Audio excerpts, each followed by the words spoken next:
Juma, karibu sana na karibuni nyote mnaofuatilia darasa letu hapa shambani. Leo tunakwenda moja kwa moja kwenye kiini cha tatizo linalowagharimu wakulima wengi: pesa. Pesa mnazopoteza kwenye mbolea bila mpangilio. Tutakupa ratiba kamili ya kitaalamu ya mwaka mzima. Twende kazi. Asante Juma, hilo swali lako ndio kilio cha wakulima wengi mno, na ndio maana tupo hapa. Wengi wanarusha tu mbolea shambani wakidhani ndio suluhisho. Mmea ukilala kidogo, wanaongeza mbolea. Matokeo, gharama inaongezeka, lakini mikungu haionekani. Lakini usiwe na wasiwasi, leo tunalimaliza hili jambo moja kwa moja.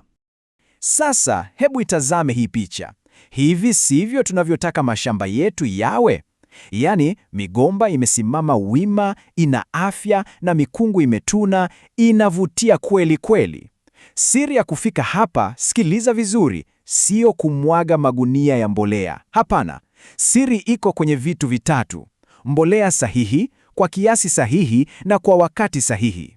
Ni lazima ujue mgomba una njaa tofauti katika kila hatua ya ukuaji wake. Sawa, kabla hatujaanza kuhesabu miezi na gramu, lazima kwanza tujenge msingi. Kuna kanuni 3 za dhahabu. Naomba uzishike hizi kama sheria. Ukizielewa hizi, nusu ya vita umeshinda. Hizi kanuni, Juma, hazina labda wala lakini. Kanuni ya kwanza, jua chakula cha mgomba. N, yani nitrogen, ni kwa ajili ya majani na ukuaji. P, yani phosphorus, inajenga msingi imara, yani mizizi. Na K, yani potassium, huyu ndiye mfalme wa ndizi. Huyu ndiye anayejaza mkungu na kuupa uzito. Kanuni ya pili, kamwe usimwage mbolea kwenye shina la mgomba. Utaunguza mmea. Weka pembeni, kama hatua moja hivi kutoka kwenye shina. Na tatu, muhimu sana, baada ya kuweka mbolea, ni lazima umwagilie maji. Mbolea bila maji ni sawa na kumpa mtu unga bila maji, haifanyi kazi. Unapoteza pesa zako bure.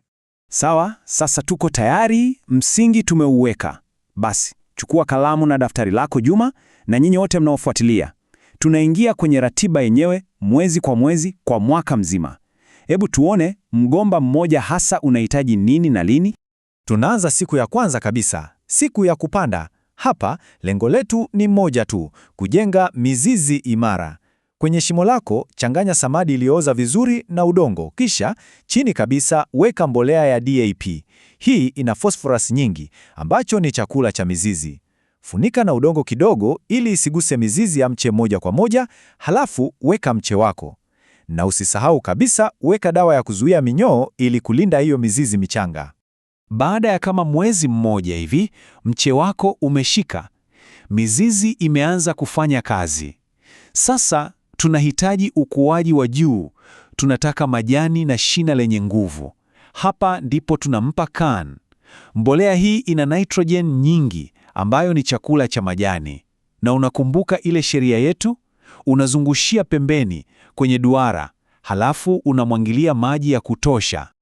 Sasa, kuanzia mwezi wa 3 hadi wa 6, mgomba wako unakuwa kwa kasi ya ajabu. Yaani ni kama kijana balehe. Ana njaa sana na anakula kila kitu. Anahitaji mlo kamili. Hapa NPK 17 inafaa sana. Inampa virutubisho vyote kwa uwiano. Kama uipati, usijali, changanya urea kwa ajili ya majani na MOP kwa ajili ya nguvu. Na ushauri mdogo, ongeza Bonax kiasi kuzuia matunda yasipasuke baadaye. Hapo hapo mama kilimo, ngoja kidogo, nina swali. Hivi ili nipunguze kazi na kuokoa muda, sinaweza tu kuchanganya ile DAP ya kupandia na hii CAN nikaweka zote pamoja siku ya kwanza? Inakuwaje nikifanya hivyo? Juma, swali lako ni zuri mno, na najua wakulima wengi wanajiuliza hivyo ili kuokoa muda. Lakini sikiliza, hii ni hasara. Kila mbolea ina kazi yake maalum na wakati wake. DAP ni chakula cha mizizi, kinahitajika siku ya kwanza. CAN ni chakula cha majani, kinahitajika baada ya mmea kushika. Sasa ukichanganya, unampa mmea chakula cha majani wakati bado anajenga mizizi. Hiyo sio kuokoa muda, ni kupoteza pesa zako. Kila kitu na wakati wake. Sawa. Sasa Juma, na kila mtu anayenisikiliza, naomba mnipe masikio yenu yote. Hatua inayofuata sasa ndiyo inayotofautisha mkulima anayepata mkungu wa kilo 15 na yule anayevuna mkungu wa kilo 40. Siri ya uzito wa ndizi zako ipo hapa. Tunazungumzia mwezi wa 7 na wa 8. Katika kipindi hiki, mgomba wako unaanza kutoa ua, lile tunaloita ndizi dume au kuti. Hii ni ishara muhimu sana. Ina maana mmea umeanza rasmi kutengeneza mkungu. Yaani, hatima yote ya mavuno yako inaamuliwa sasa hivi. Katika hatua hii muhimu, kirutubisho kimoja tu ndio mfalme. Nimesema na nitarudia tena.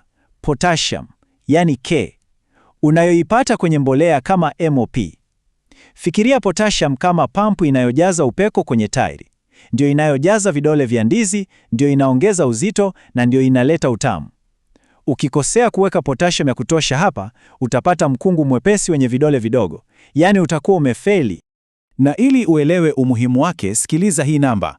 Karibu thuluthi moja, yani 30% ya potassium yote utakayotumia kwa mwaka mzima ni lazima uiweke ndani ya hii miezi miwili tu.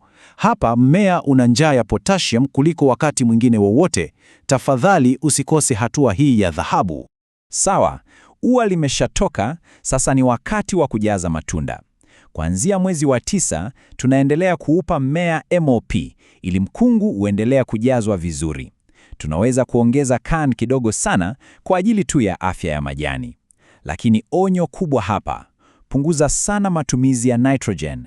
Nitrogen nyingi kipindi hiki itafanya ndizi zako zichelewe kuiva. Unapokaribia kuvuna, punguza mbolea, na wiki moja kabla ya kukata mkungu, acha kumwagilia maji kabisa. Hii huongeza ubora. Tumemaliza ratiba, lakini kabla hatujafunga darasa, hebu turudie kwa haraka yale makosa 5 makubwa ambayo wakulima wengi wanafanya.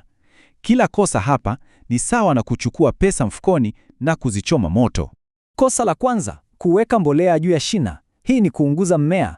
Pili, kuweka mbolea bila kumwagilia maji. Hiyo ni hasara tupu. 3, kuendelea kuweka nitrogen nyingi wakati matunda yanajazwa. Unachelewesha mavuno yako. 4, na hili ndilo kosa la kitaifa, kusahau potassium. Wakulima wengi wanasahau MOP. Matokeo yake, mikungu ni midogo. Na 5, kulima kwa kubahatisha bila kupima udongo ili kujua unahitaji nini hasa. Asante sana Mama Kilimo. Nimepata picha kamili sasa. Lakini swali la mwisho na la muhimu zaidi, swali la mfukoni. Hii ratiba yote ya kitaalamu kwa mgomba mmoja kwa mwaka mzima itanigharimu shilingi ngapi? Swali zuri sana Juma, kwa sababu kilimo ni biashara. Hebu tazama, kwa mgomba mmoja, gharama yote ya mbolea kwa mwaka ni kati ya shilingi 800 na 1500 tu. Kwa ekari moja ni uwekezaji wa kama 400,000 mpaka 550,000.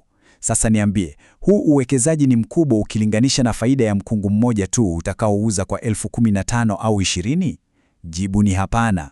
Ni uwekezaji mdogo sana unaoleta faida kubwa sana ukifuata utaratibu. Najua tumezungumza mambo mengi kwa kina na akili ya binadamu inasahau. Sasa swali ni, utayakumbukaje haya yote ukiwa shambani peke yako? Usijali, nimekuandalia suluhisho la kudumu ili hii ratiba iwe kiganjani mwako kila siku. Uchambuzi huu wote na majedwali kamili, gramu kwa gramu, wiki kwa wiki, yanapatikana kwenye kitabu hiki, Kilimo cha Nzizi kwa Mkulima wa Tanzania. Ndani ya sura ya 6 kuna jedwali maalum ambalo unaweza kulichapisha na kulibandika ukutani kwenye store yako. Badala ya kubahatisha, unafuata mwongozo. Kwa bei maalum ya ofa, piga hiyo namba unayoiona hapo. Ujumbe wangu wa mwisho kwako Juma na kwa wakulima wote ni huu: acheni kulima kwa kubahatisha. Wekezani kwenye maarifa sahihi, ndipo mtaacha kupoteza pesa na kuanza kuvuna faida halisi.